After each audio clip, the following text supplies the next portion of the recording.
Shalom saudara-saudara terkasih dalam Kristus. Selamat datang di Lembaga Anthony Chang Ministry International, lembaga yang menjadi wadah pertumbuhan rohani kita bersama-sama di dalam Kristus. Sesaat lagi kita akan memulai Sunday Service minggu ini. Harap mempersiapkan diri dan hati bersama keluarga dan orang-orang terkasih dengan posisi duduk yang baik dan nyaman. Kita belajar mengimani dan bertumbuh bersama dalam Kristus. Selamat beribadah dan Tuhan Yesus memberkati. Shalom jemaat sekalian, saya Pendeta Anthony Chang. Salam kepada seluruh jemaat setia pendengar firman lewat LASMI, Lembaga Anthony Chang Ministry International. Ibadah LASMI hari ini temanya adalah loneliness, solitude, and contemplation. Loneliness, solitude, and contemplation. Firman Tuhan kita ambil dari satu bagian, Pengkhotbah pasal 3 ayat 1 sampai 15. Demikian firman Tuhan.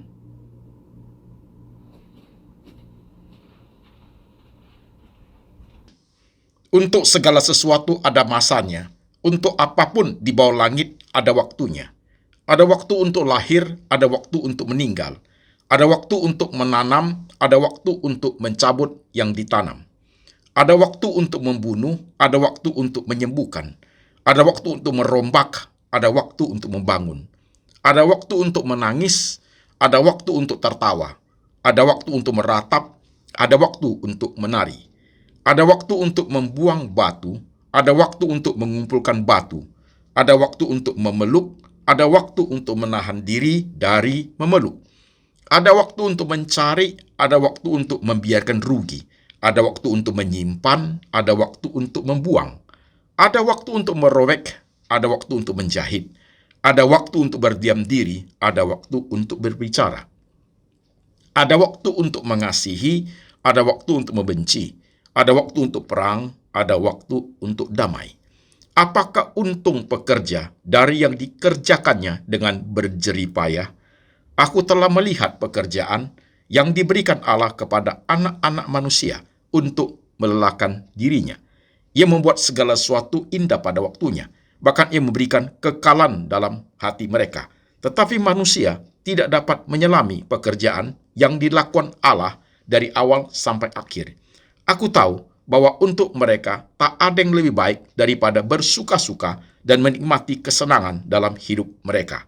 Dan bahwa setiap orang dapat makan, minum, dan menikmati kesenangan dalam segala jerih payahnya, itu juga adalah pemberian Allah. Aku tahu bahwa segala sesuatu yang dilakukan Allah akan tetap ada untuk selamanya. Itu tak dapat ditambah, tak dapat dikurangi. Allah berbuat demikian supaya manusia takut akan Dia. Yang sekarang ada, dulu sudah ada, dan yang akan ada, sudah lama ada, dan Allah mencari yang sudah lalu. Amin. Saudara-saudara sekalian, firman Tuhan sudah kita baca, sudah kita dengar. Mari jemaat yang hari ini sedang beribadah saat ini, kita tunduk kepala, kita doa. Tuhan Yesus, kami sudah baca firman-Mu, kami sudah dengar firman-Mu. Sekarang roh Tuhan bekerja, memberi hikmat kepada hamba-Mu untuk menyampaikan firman Tuhan ke dalam bahasa yang gampang dimengerti oleh seluruh lapisan jemaat. Kami ingin dalam hidup kami bertumbuh rohani dalam pengenalan akan Tuhan lewat semua suka duka yang kami alami dalam hidup ini. Tuhan ajar kami lebih bijak, ajar kami lebih rohani, ajar kami lebih peka dalam mengiring Yesus sampai akhir hidup. Kami siap hati, kami siap pikiran, kami siap iman untuk diberkati. Tuhan Yesus berbicara, kami mendengar. Dalam nama Tuhan Yesus kami berdoa. Amin. Shalom jemaat sekalian. Apa kabar? Saudara-saudara sekalian, termasuk Indonesia dan juga negara-negara yang majority Muslim, saudaraku, sekarang sedang merayakan Idul Fitri, termasuk Indonesia. Jadi, banyak jemaat di Indonesia, Kristen, Katolik, saudara sekalian, yang pergi berlibur keluar kota maupun keluar negeri. Ada juga yang tetap stay di kotanya sendiri, termasuk beberapa jemaat yang tidak pergi, tetap ada di kota Jakarta. Saudara-saudara sekalian, dalam suasana konteks seperti ini, saya ingin memberitakan firman sebagai suatu cara jemaat di tengah-tengah long holiday bisa mengerti firman Tuhan dengan baik, ada kesempatan untuk mendengar firman seperti ini, menjadi suatu bahan kontemplasi selama 10 hari atau 2 minggu masa-masa liburan. Ini menjadi penting, saudaraku. Oke? Maka temanya adalah loneliness, solitude, and contemplation. Loneliness, solitude, and contemplation. Firman Tuhan yang kita baca tadi itu nanti kita bahas, saudaraku. Nah, sekarang perhatikan dengan baik. Saudara-saudara sekalian, di lembaga Anthony Chang Ministry International sekarang sudah tersedia 465 khotbah. Semua adalah khotbah saya, saudaraku. 465 khotbah. Jadi paling tidak sudah bisa mengcover 80% permasalahan rohani yang jemaat hadapi. Jadi saudara sekalian, ketika kita membahas loneliness, solitude, and contemplation, bahan-bahan yang dipakai, saudaraku, adalah khotbah yang selama ini saudara dengar lewat Latsmi. Itu bisa dipakai dan melihat saudara ada di masalah apa yang saudara hadapi. Lihat di YouTube channel saya. Itu ada bagian pembahasannya. Masalah rumah tangga, masalah doa, masalah puasa, masalah dosa, masalah hubungan dengan Tuhan, masalah hubungan dengan sesama, masalah pengampunan, masalah hukuman, masalah pengadilan dari Tuhan, itu semua ada, saudaraku. Tinggal saudara melihat yang saudara sedang hadapi itu apa. Oke, jemaat? Nah, sekarang kita satu step lagi. Pertanyaan saya, berapa pertanyaan sederhana supaya bisa menstimulan pemikiran jemaat untuk masuk kepada firman Tuhan yang seperti di temanya. Loneliness, solitude, and contemplation. Saudara pernah lonely? Pernah kesepian? Pernah? Apalagi di tengah-tengah holiday seperti ini. Long holiday. Saya merasa sendiri, Pak. Saya merasa kesepian. Itu bisa terjadi kepada siapa saja. Jadi saudaraku, perhatikan dengan baik. Loneliness itu adalah suatu kesendirian, alone, atau kesepian. Loneliness itu biasanya painful. Loneliness itu biasanya suffering. Kesendirian itu, kesepian itu biasanya menderita, saudaraku. Menderita bisa karena sendirian, menderita karena orang-orang paling dekat kita sudah tidak ada. Ada orang merasa lonely karena apa? Pasangan sudah meninggal. Jadi dia merasa sangat kesepian. Itu loneliness, saudaraku. Itu pasti painful. Itu pasti suffering. Karena dia merasa dia kehilangan orang yang paling dia cinta. Ada juga orang merasa lonely bukan hanya ke masalah girlfriend atau boyfriend, husband atau wife. Dia merasa lonely karena teman-teman paling dekat dia, saudaraku, sudah tidak bersahabat dengan dia, saudaraku. Jadi orang-orang semua merasa sangat lonely. Bisa seperti itu. Ada juga orang yang merasa lonely, saudaraku, di tengah sosial, di tengah kehidupan banyak teman-teman, dia hidup di tengah-tengah teman-temannya dalam pesta, dalam apa, dia bisa merasa lonely. Bisa seperti itu. Dia merasa sangat sendirian. Dia merasa dia beda dengan teman-temannya. Dia merasa apa yang dia raih selama ini, saudara, prestasi yang dicapai itu tidak ada apa-apanya dibandingkan teman-temannya. Dia merasa sendiri sekali hidup ini. Itu juga loneliness. Itu juga disebut loneliness. Saudara-saudara sekalian, perhatikan dengan baik. Loneliness itu menderita. Karena apa? Karena kita masih depending on. Kita masih bergantung kepada sesuatu di luar lingkungan kita. Orang, situasi, keadaan, saudaraku. Kita sangat bergantung dengan orang-orang tertentu. Tanpa orang-orang tertentu, tanpa sahabat-sahabat tertentu, kita merasa dunia ini nggak enak, saudaraku.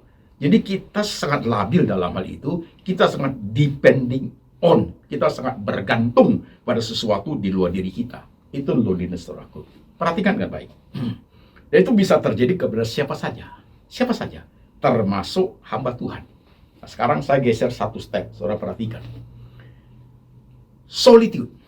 Bedanya loneliness dengan solitude adalah loneliness itu kesendirian, alone, saudaraku, tapi painful. Sementara solitude juga kesendirian, tapi tidak painful. Nah, ini bedanya, saudaraku. Jadi solitude adalah kita membawa diri kepada suatu suasana sendiri, saudaraku, dengan suatu intention, dengan sengaja kita sendiri. Untuk apa? Nah, solitude itu kita menyendiri, mencari suasana yang hening, saudaraku. Untuk apa? Untuk merenungkan banyak hal. Kenapa pasanganku meninggal? Kenapa teman-temanku meninggalkan aku? Apa yang harus aku lakukan kalau keadaan seperti ini? Jadi solitude itu, saudaraku, ada suatu cara untuk resolve the problem, solve the problem, untuk menyelesaikan masalah.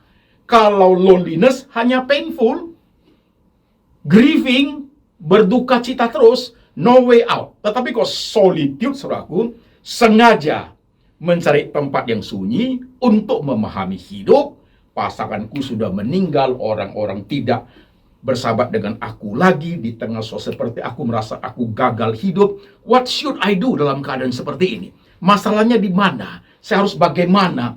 In front, di depan itu harus bagaimana? Mengenai situasi seperti itu, solitude, saudaraku. Jadi solitude itu positif. Solitude adalah suatu kesendirian yang positif. Loneliness adalah suatu kesendirian yang negatif, saudaraku. Jadi berusahalah, jemaat sekalian, di tengah loneliness yang negatif, saudaraku, pindahkan kepada solitude, suatu loneliness yang positif. Nah, ketika kita masuk dalam suatu solitude, saudaraku, di dalamnya pasti berisi contemplation. Saudara-saudara sekalian, perhatikan. Solitude itu perlu tempat. Solitude itu perlu suasana hening. Solitude itu perlu mencari tempat yang sunyi, yang sepi, saudaraku. Itu solitude. Supaya bisa lebih konsentrasi, supaya bisa tidak ada gangguan apapun, sehingga lebih nyaman. Biasanya orang suka solitude itu malam hari sebelum tidur, atau pagi-pagi setelah bangun. Ada juga yang jam 12 malam setelah semua sepi, semua kegiatan rutin sudah berhenti, dia mencoba untuk solitude, saudaraku. That is okay. Solitude menjadi penting bagi orang Kristen, saudaraku. Sangat penting. Solitude adalah membawa kita untuk memahami hidup. Solitude membawa kita untuk, saudaraku, untuk lebih mengerti diri, untuk lebih memahami Tuhan, untuk lebih memahami realita kehidupan. Solitude adalah suatu tindakan untuk masuk ke suatu dimensi kerohanian yang jauh lebih baik, saudaraku. Tidak hanya komplain, tidak hanya mengeluh, tidak hanya kenapa ini, kenapa itu, tapi mencoba untuk menyelesaikan masalah, mencari akar permasalahan, dan melihat kesalahan di bagian apa, termasuk self-correction diri sendiri. Itu bagus, saudaraku. Tapi solitude dalamnya ada contemplation. Sekarang kita masuk bagian ketiga, contemplation. Kontemplasi itu, saudaraku, lebih dalam dari solitude. Kontemplasi itu beda dengan meditasi. Kalau meditasi itu fokus kepada sesuatu objek, meditasi itu mengatur pernafasan, saudaraku, begitu. Kontemplasi tidak pernah seperti itu. Kontemplasi tidak perlu mengatur pernafasan, saudaraku. Bukan berarti nggak usah bernafas. Kalau nggak bernafas, mati juga, saudaraku. Napas saja seperti biasa. Meditasi perlu fokus kepada sesuatu. Kontemplasi nggak susah, saudaraku. Minum kopi juga oke, makan juga oke, duduk dalam pesawat juga oke, saudaraku. Di tengah keramaian juga oke. Jadi solitude itu butuh sesuatu specific time and place. Kalau kontemplasi, not depend on time and place. Anywhere, anytime, itu kontemplasi, saudaraku. Oke? Nah, sekarang perhatikan, jemaat sekalian. Beda loneliness dengan solitude, dengan contemplation. Solitude itu di dalamnya ada kontemplasi, pasti. Di dalam kontemplasi sudah ada solitude-nya. Oke? Nah, jemaat sekalian, perhatikan. Di tengah suasana libur panjang seperti ini, khotbah ini menjadi penting buat jemaat. Saudara yang suka akan program dari Lembaga Anton Chang Ministry Nasional ini, perhatikan dengan baik.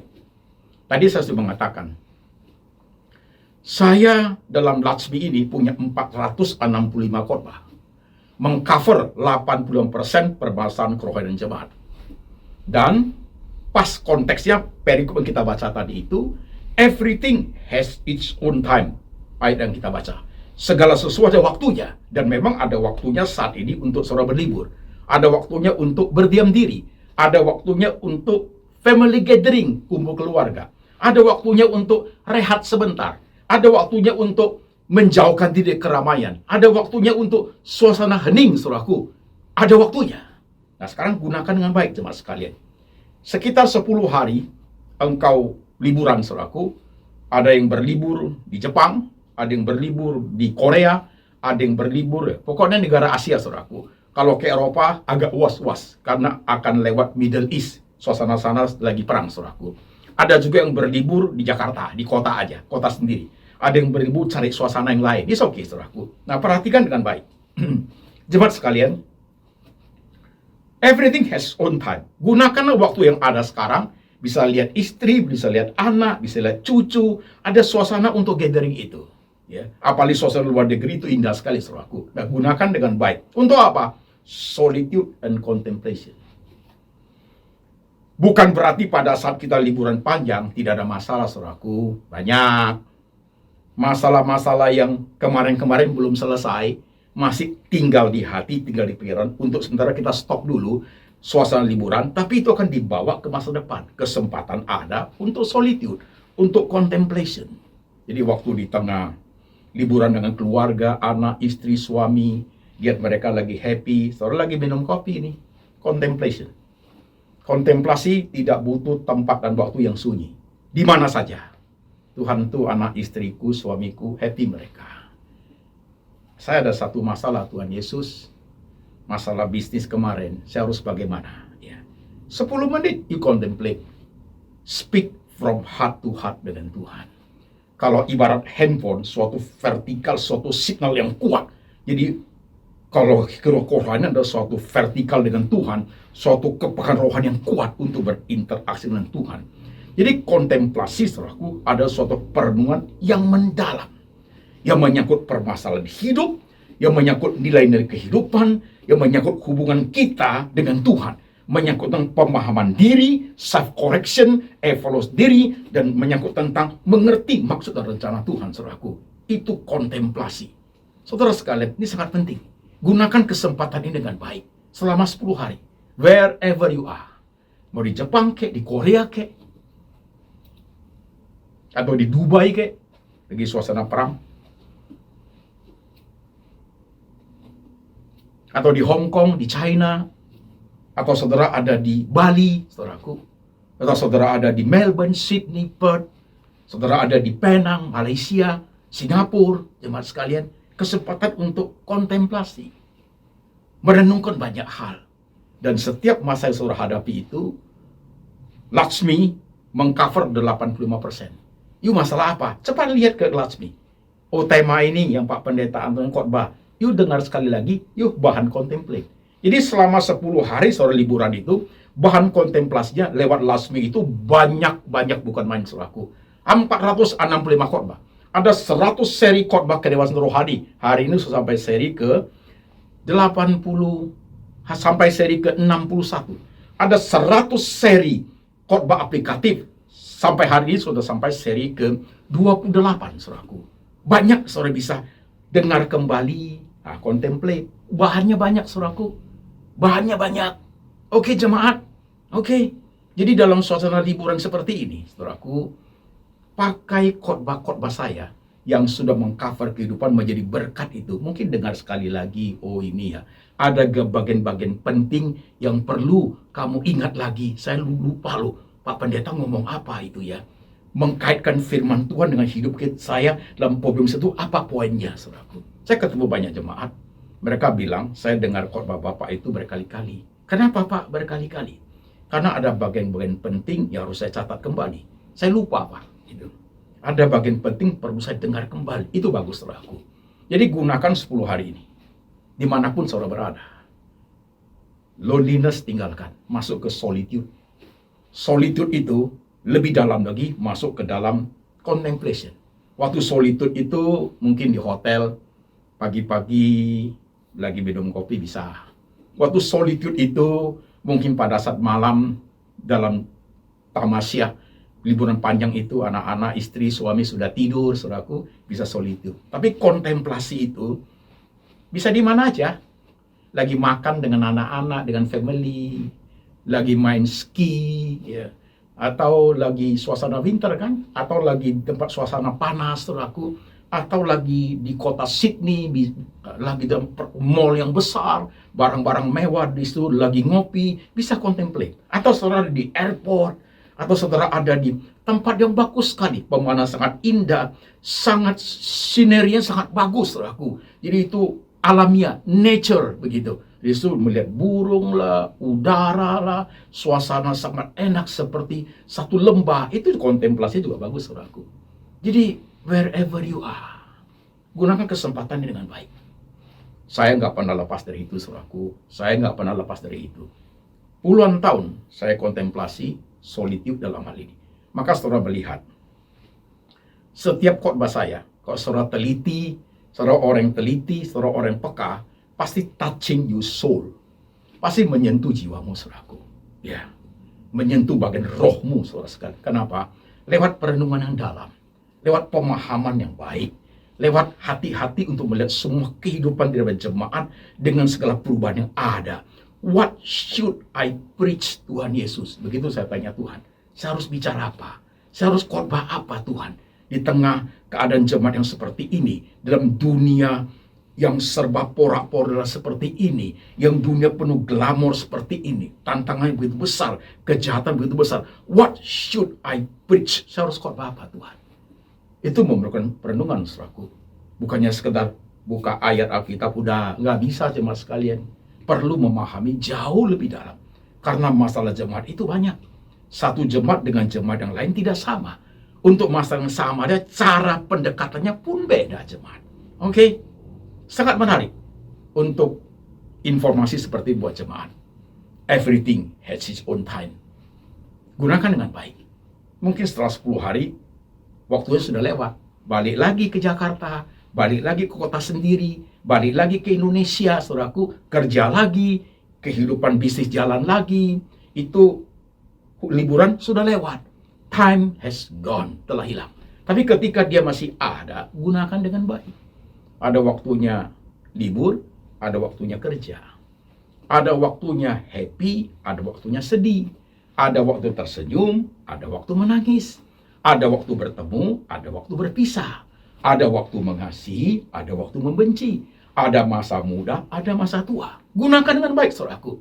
Justru pada every time, ya, setiap hal, everything has its own time. Disuruh berlaku, disebut solitude and contemplation. Lakukan dengan baik, saudaraku. Gunakan dengan tepat waktu yang ada. Use your time. Karena waktu itu tidak pernah return. Waktu itu tidak pernah balik lagi. Waktu saudara masih remaja, tidak mungkin remaja lagi. Waktu saudara garis, waktu itu tidak pernah bergerak secara circle, lingkaran, nggak pernah. Waktu itu bergerak dari satu titik ke satu titik. Tambah lama, habis, saudaraku. Setelah umur 80, nggak mungkin muncul jadi anak remaja lagi. Itu monster, saudaraku. Jadi setelah 30, ya menuju 40, 50, 60, waktu umur 60, kebahagiaan itu kebahagiaan tersendiri. Melihat keluarga, anak-anak sudah besar, saudara sekalian. Oke, use your time, man. Saudara sekalian, gunakan dengan waktumu dengan baik hari ini. Selama 10 hari ini, pas dapat liburan. Kapan lagi? Jangan gunakan 10 hari ini untuk hura-hura. Jangan.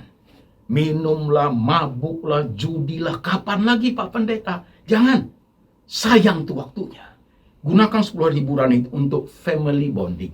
Dengan keluarga. Gunakan dengan baik untuk kerohanianmu. Kepekaan rohani terlatih dalam 10 hari lebih. Gunakan dengan baik merenungkan banyak hal yang kamu tidak sempat renungkan pada saat masa-masa sibuk kerja. Use your time. Use your time. Yesus juga sama loh. Perhatikan. Di tengah kesibukan Tuhan ketika melayani umat, ada saatnya loh dia mengundurkan diri dari mereka, mencari tempat yang sunyi untuk berdoa. Solitude, of course. Saudaraku, suatu cara hidup yang baik, teman sekalian. Will you? Maukah engkau? Kedewasaan rohani itu sangat memerlukan kemampuan berpikir yang kuat. Kedewasaan rohani itu sangat memerlukan kepekaan rohani. Kontemplasi sangat memerlukan IQ yang cukup baik. Kontemplasi sangat memerlukan SQ, spiritual quotient, kecerdasan rohani yang tinggi, saudaraku. Itu bisa dilatih, saudara. Kalau terlatih dengan baik, saudara membaca ayat, saudara membaca satu perikop, saudara melihat hidup saudara, semua menjadi wadah yang dipakai Tuhan untuk membentuk kita. Tambah hari, tambah mengenai Tuhan. Tambah hari, rohani tambah stabil. Tambah hari, kita sudah tidak depending, tidak bergantung kepada orang lain. Tidak, saudaraku. Sendiri pun menjadi suatu kenikmatan hidup yang sangat enak. Orang solitude itu tidak seperti orang loneliness. Orang loneliness painful. Aduh, pasangan saya udah nggak ada, saya kesepian, ini sangat menderita. Orang solitude di tengah pasangan sudah tidak ada, dia menemukan suatu keheningan hidup. Dia menemukan suatu suasana yang dulu dia tidak pernah dapat. Hanya untuk pagi itu duduk-duduk sambil ngopi, mendengar suara burung. Dulu dia nggak punya kesempatan seperti itu. Ya. Dia bisa merasakan itu, saudaraku. Itu sangat luar biasa. Jadi saudara sekalian, solitude akan mengendalikan loneliness. Solitude masuk kepada suatu kerohanian yang jauh lebih baik. Kontemplasi mengcover solitude, saudaraku. Membawa kita jauh lebih kuat rohani berhadapan Tuhan. Membuat hidup kita lebih matang terhadap semua nilai-nilai kehidupan. Membuat kita lebih matang untuk memahami kebenaran yang setiap hari kita pelajari. Membawa kita makin dekat, makin mengerti Tuhan Yesus. Oke jemaat, selamat berlibur selama 10 hari ini. God bless you. Mari kita tunduk kepala, kita berdoa. Tuhan Yesus, kami mendapat kesempatan berliburan cukup panjang di tengah kehidupan kami. Ada kesempatan waktu untuk berkumpul dengan keluarga. Ada kesempatan untuk menghibur diri. Ada kesempatan untuk makan-makan, tersenyum, tertawa bersama handai tolan. Ada kesempatan untuk solitude. Ada kesempatan untuk kontemplasi. Ada suatu kesempatan buat kami, Tuhan, untuk refresh kembali our mind. Refresh kembali our faith. Refresh kembali our heart, untuk melihat kembali masa-masa lalu di mana banyak kekurangan, kesalahan, keberhasilan yang kami akan lanjutkan hidup ke masa depan bersama dengan Tuhan dan setiap keluarga kami. Tuhan, biarkan hari ini kita jemaat mendengar firman seperti ini. Mereka dikuasai oleh suasana rohani yang baik. Mereka diberkati dengan kepekaan rohani melihat kebesaran Tuhan di tengah semua kenyataan hidup yang harus dialami. Kapan kami harus menangis, kapan kami harus tersenyum, kapan kami harus bertemu, kapan kami harus berpisah, kapan badan kami sehat, kapan kami menjadi lemah tubuh, kapan kami pada saat muda, dan kapan kami menjadi tua. Berilah kami hikmat di tengah kehidupan ini, sehingga kami tiap hari bertumbuh dalam Engkau Tuhan. Berkati jemaat, letakkan tanganmu di atas kepala mereka.